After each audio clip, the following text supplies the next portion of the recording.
Janani Sharadam Devi Ramakrishna Jagatguru Padapadvikayo Sitva Paramam Guru.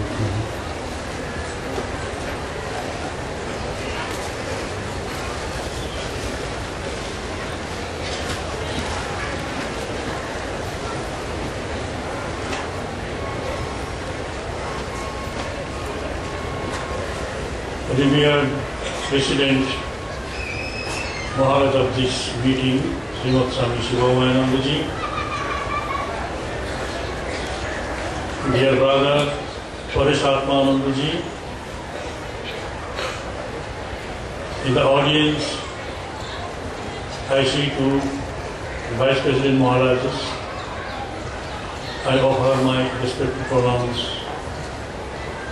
to all of them. In the audience are so many great Swamis of the order. I bow down to the elderly Swamis and my love and respect to the Swamis who are senior to me and Brahmacharis also. Dear devotees, my love and regards to you all. So we have so long been listening to a beautiful speech by Swami Parishatmananda ji. He has given us a detailed and faithful account of Swamiji's life, especially in relation to Sri Ramakrishna.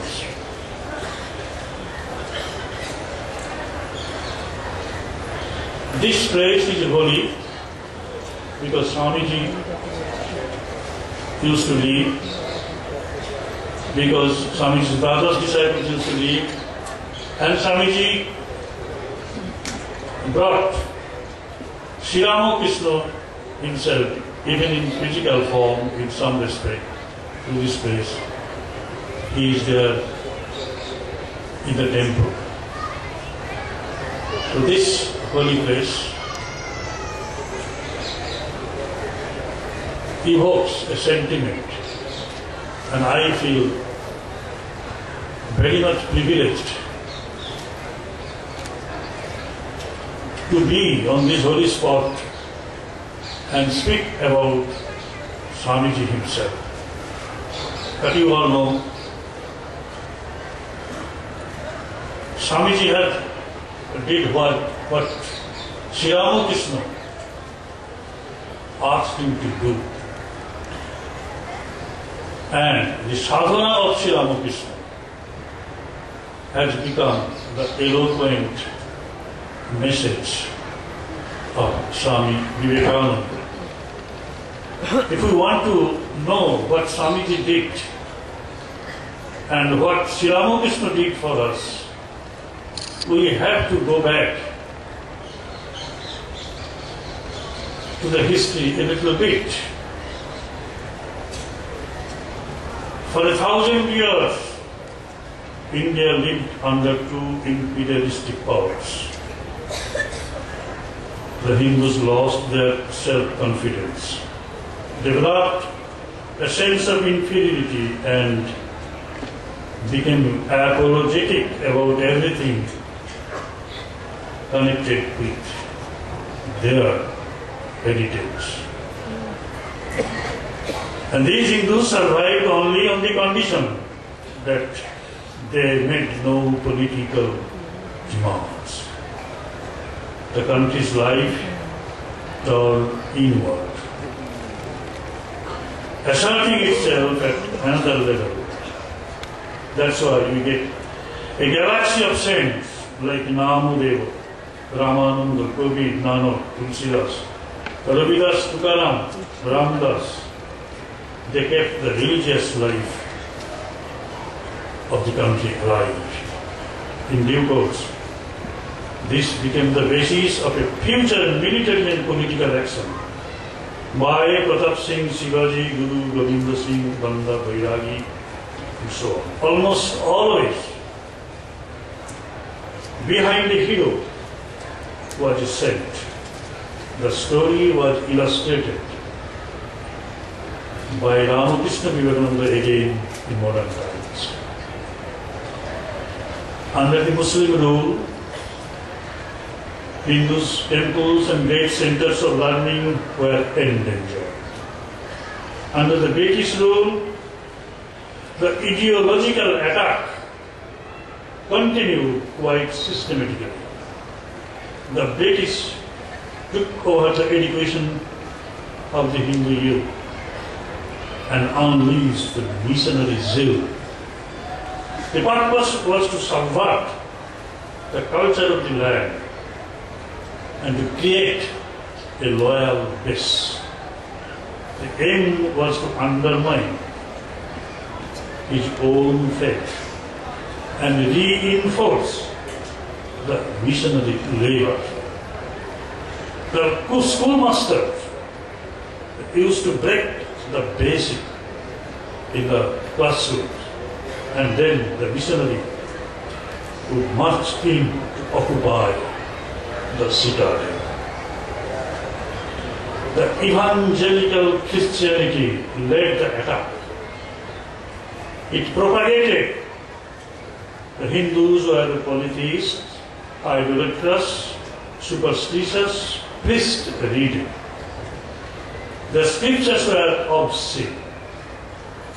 These attacks were internalized. And a class of native elite emerged, which replicated the assault on Hinduism.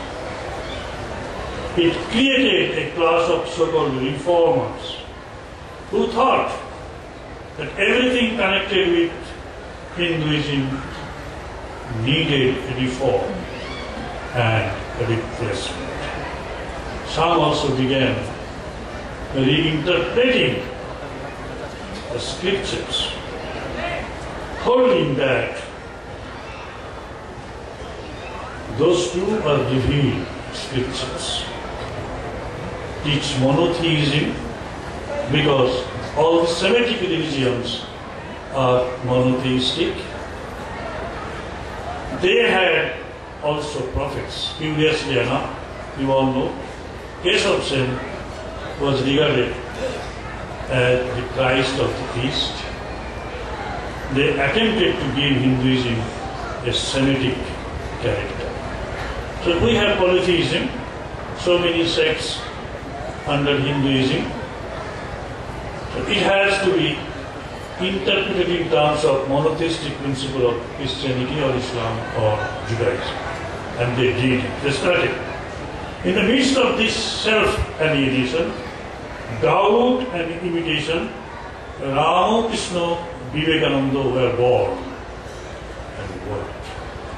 Ramakrishna, through his sadhana, established the truth of Hindu spirituality, the truth of its scriptures, the truth of its gods and goddesses, of Vedanta, that is the spiritual aspect without form, truth of yoga. He established the truth of the Puranas, even of the Tantras, which have taken up the weakness of people, the truth of incarnation, of rebirth and image worship. And Vivekananda Swamiji gave the intellectual voice to the truth established by Sri Ramakrishna. I will come to that later on, one or two such areas will be dwelt upon.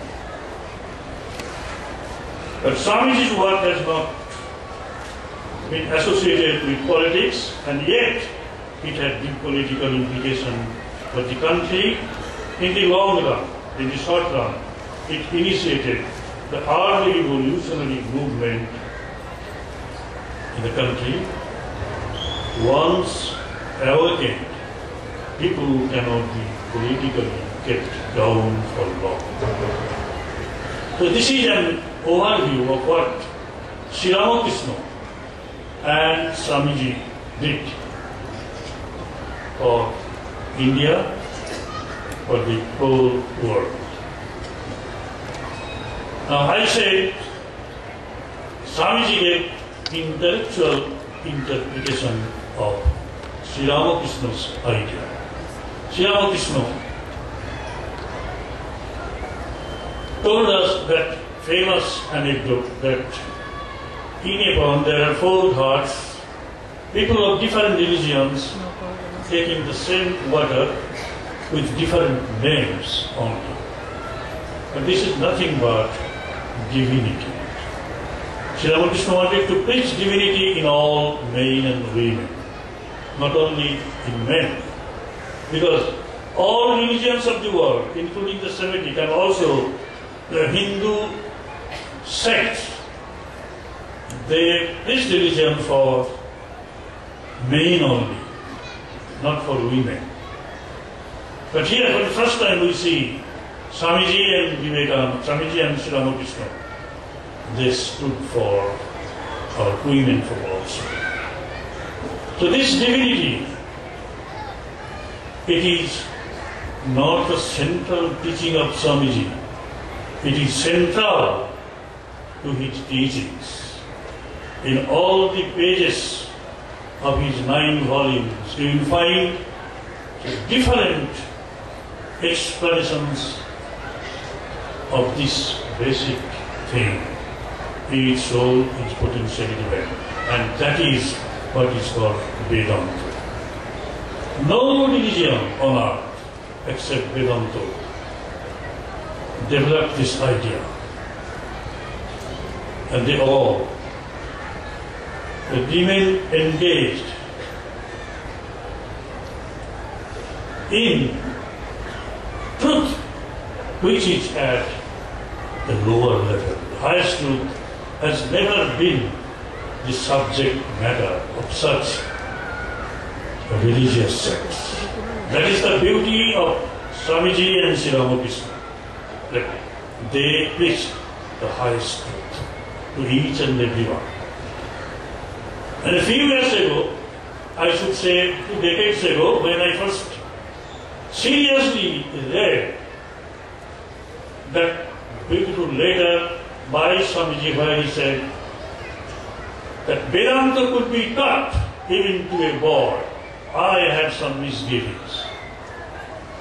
Because I started teaching this Vedanta philosophy to our students in the class. And they're quite qualified at 12 and at 2nd year and 3rd year. And they also used to say, Maharaj, what you have said could not be understood totally. A few only could understand, and many of them could not. In the light of this experience of mine, I thought, how could Swamiji say that Vedanta could be taught even to a child? I was skeptical, and that skepticism was within me and made me really very sorry, and melancholy also. I could not sleep well. How could somebody say like this? Then, 4 years ago, I had to witness one incident. And that is what I am going to tell you. My Sanskrit teacher in my school, Swami Vivekananda, he is 11 Shastris, 11 Tirtha, Ekadas Tirtha. Abhidha Chaitanyaji Navam Tirtha, he is his student. My teacher came to see me in my room with his grandson of 8 years old. So we were conversing, and the little child, he was pestering me with a question. Oh Maharaj, can you answer my question? I was not listening to him until My teacher intervened. You listen to him, what he has to say. Why? You are there to answer all his queries. Why should I interfere? Well, no. This boy may not be very special, may not be that intelligent, but I taught him everything. I told him all the stories of Ramayana, Mahabharata, and this and that, Upanishad story. But he has developed some idea which I cannot fathom. You listen to me. So what is your question? Tell me. And he told me, very frankly, who is the Guru of Shiva, Lord Shiva? Who is the Guru of Lord Shiva? I told him, it is so easy, it is Sri Rama. Your Dadu could not tell that. The Guru of Shiva is Rama. Well, yes, he told me. Then, but my second question is more cumbersome. You tell me, Sri Rama is a man and Shiva is a god. How could a man be a guru of a god? I got taken up. Okay? But do you know who are the gods? Can you name them? Well, yes. Shiva, Vishnu, Durga, Kali. These are the gods. Have you seen their temples? Well, yes. And who are the men whom you regard as gods? Vishnu, Ram, Buddha, Jesus, Muhammad, and Chaitanya, and Sri Ramakrishna, and Swamiji. And okay, very nice. You have made a very important distinction, and your grandfather has taught you in the right way. But tell me, have you seen any temple of Sri Rama? Well, no. In my area at Kamarpur, there is no temple of Sri Ramachandra. Have you seen temple of Krishna? Because I have seen. Where is Lord Vishnu and Shiva? Under their feet in the form of stones. Okay. You have seen that? Well, yes, I have seen. Then I started, you see, this man, Sri Krishna, this man, Sri Ramachandra, Sri Chaitanya, and Gadadhar also, and Narendranath Datta, when they are all children, they didn't feel that there would be some temples coming up in their birthplaces. Do you feel it? Well, then, do you know that Sri Krishna is called Vishnu and Narayana? Well, I know, but why? Why? It's a very possible question. This is because Sri Krishna or Sri Ramachandra or Gadadhar, they have manifested Narayana in them. Well, is it so? Well, yes. But since Gadadhar Chattopadhyay could not feel even, imagine even, that in his birthplace there would come up a temple where he could be worshipped, similarly, you should also feel that when God suppressed in you becomes manifest, you would also become a Narayana. And there will be a temple for me also? Only yes. He clapped, he went out of my room and started running on the terrace. My teacher, he was observing, he was closely following the discourse, the dialogue. He told me, I read so many Upanishads, I have been teaching even the sadhus these things. But this practical Vedanta, this Vedanta practice, I could never imagine. They are all called pandits. But this simple divinity, I carry my God within. You all carry my God within. Bahurupe sammukhe tomar. Sari kotha kunjit Ishwar. This is a new philosophy.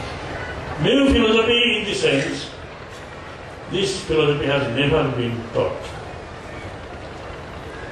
Ever since we started living the Upanishadic era, living is L-E-A-V-I-N-G. This is what is absolutely true. If I am divine, you are all divine. Then what remains is the details of our activities. We work here and there, either in the office or in the schools, colleges, or in the field or in the factory. So we work for people, not for people, but for God, but for the divine. And our profession, our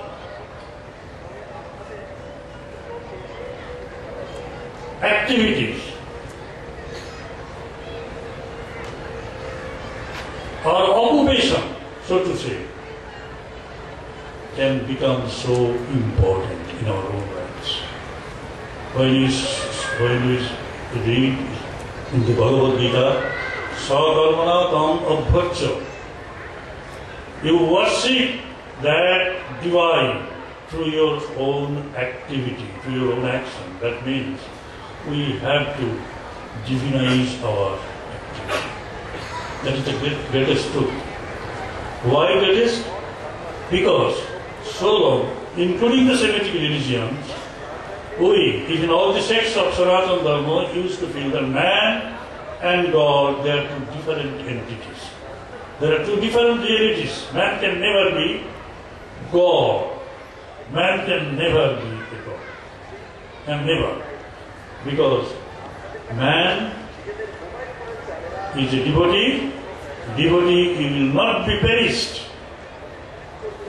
It is a permanent, it is a real entity. And God is also unperishable, non-perishable. So God and devotee, these are two realities.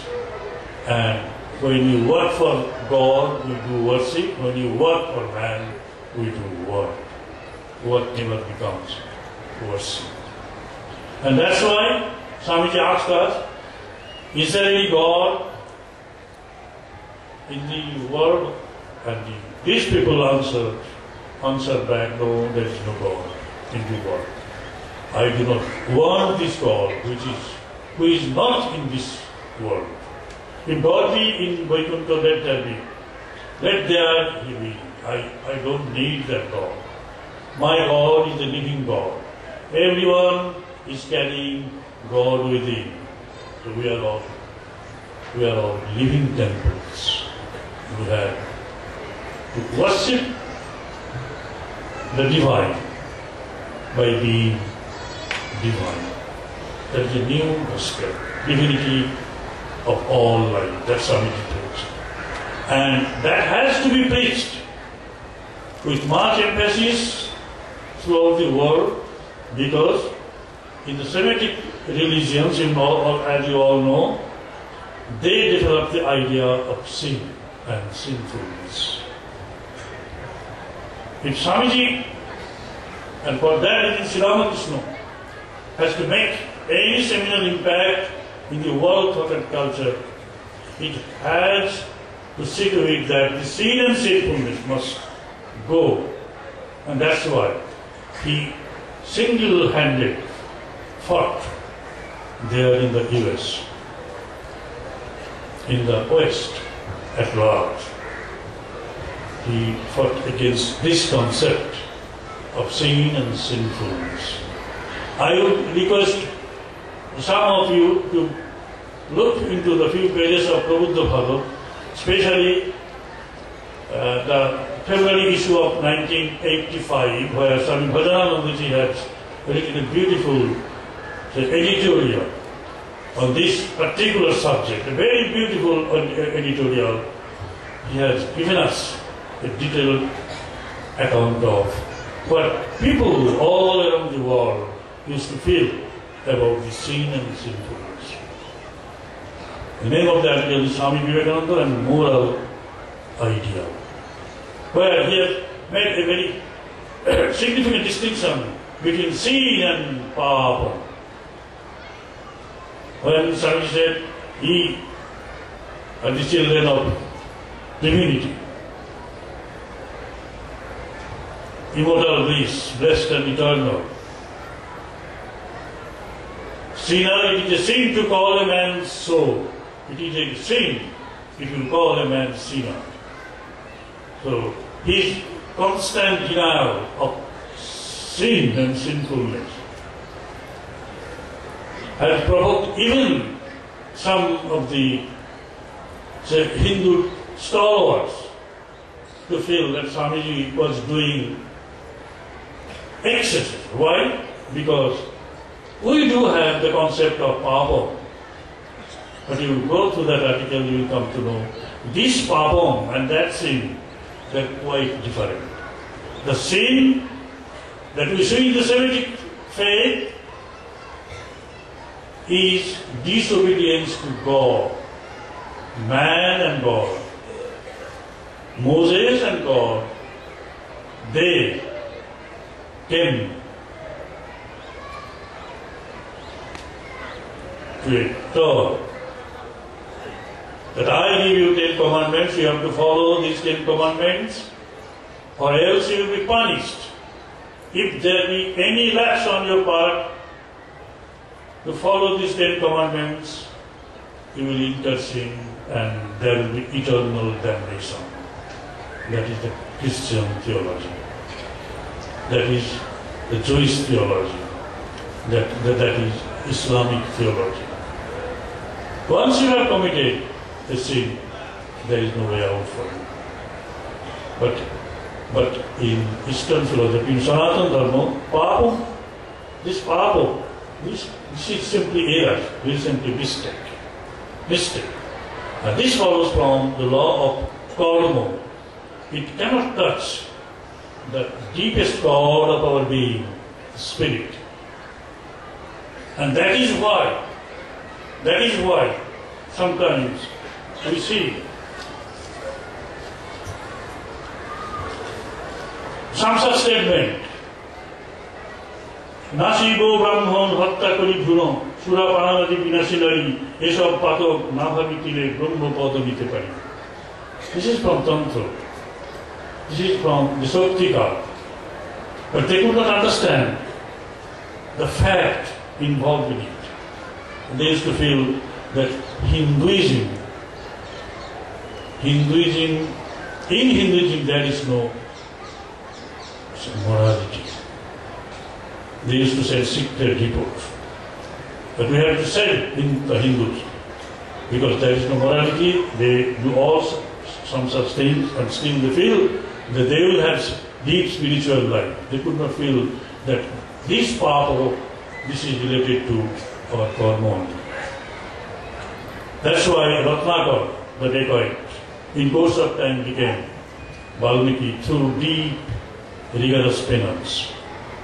Similar is the story with Ongulima, Jogayamata, this and that.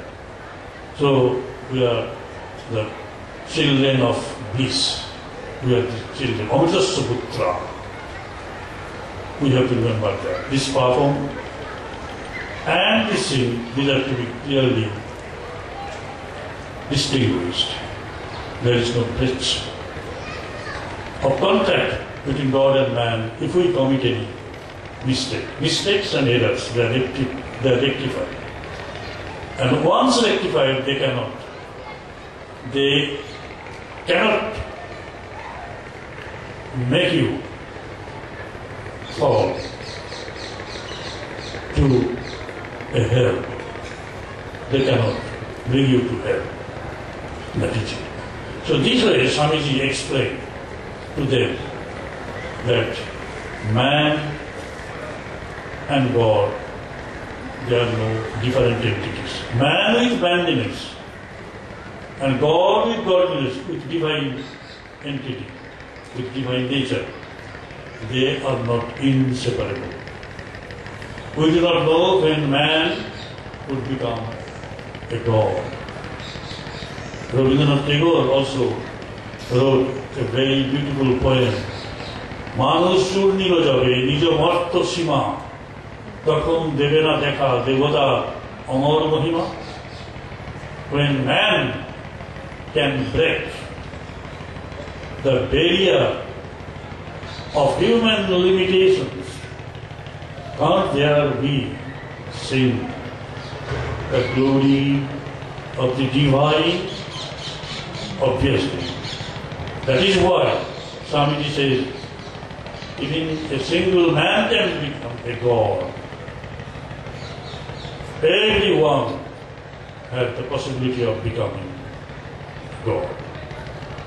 If one man can become a God, every person can have the right to become a God. That is the new gospel that has been propagating all through the world by Swamiji's disciples, by all of you. And you will see that your karma is purified, so that you can serve, you can worship through your karma. And in India alone, the karma, if done efficiently, has been equated with yoga, karma yoga. And sarvam karma kilom partho gyani parisamapati. In between there is no chitta suddhi or this or that. Karma, good karma, purified karma, karma done with the outlook of this seeing divinity in all will lead to jnana or knowledge. That is it. So we have such a beautiful concept of God in human beings. That's why we need to have faith in God, in man and woman alike. And we must seek the dignity of man and woman. It's the first thing that we must do. Seeking dignity of man, which necessarily implies the creation of social conditions very much conducive and congenial for him to evolve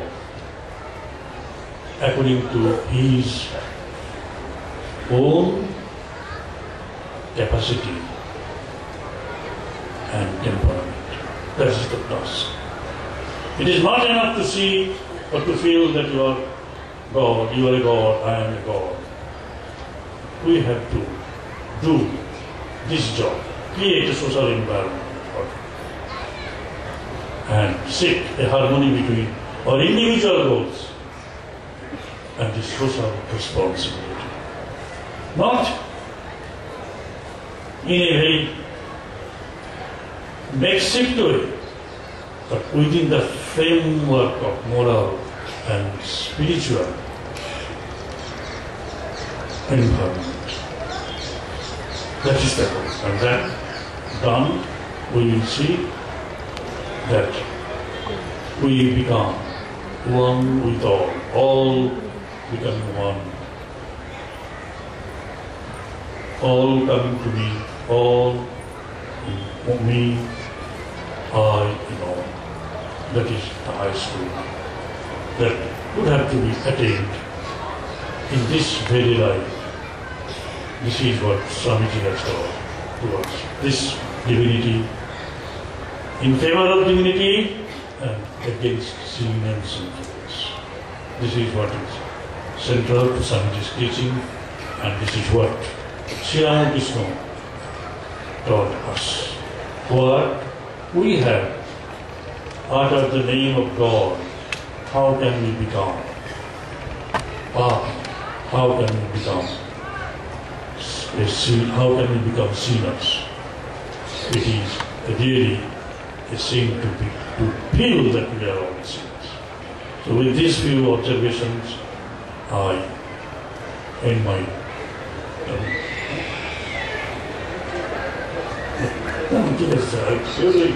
Thank you. Namaste.